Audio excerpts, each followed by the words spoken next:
Une connexion Internet, c'est un petit peu finalement comme une autoroute. En fait, votre fournisseur d'accès vous garantit une connexion rapide où que vous alliez, c'est-à-dire quel que soit le site, le contenu que vous souhaitez consulter. Eh bien, désormais, aux États-Unis, les fournisseurs pourront moduler la vitesse de ce débit Internet à leur guise.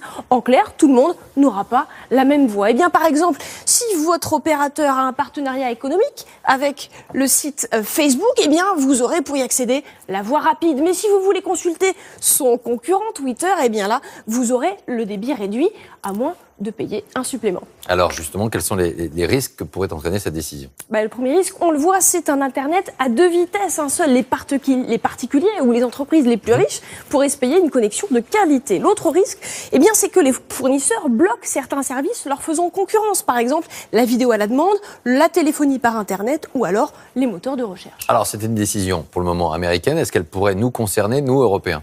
Alors, sur nos ordinateurs à nous, non, pour le moment, une réglementation européenne garantit un débit égal pour tous. Mais dans le débat public, oui, puisque le PDG d'Orange, par exemple, a déclaré il y a quelques jours qu'il était favorable à ce que les opérateurs français puissent s'en affranchir. Merci.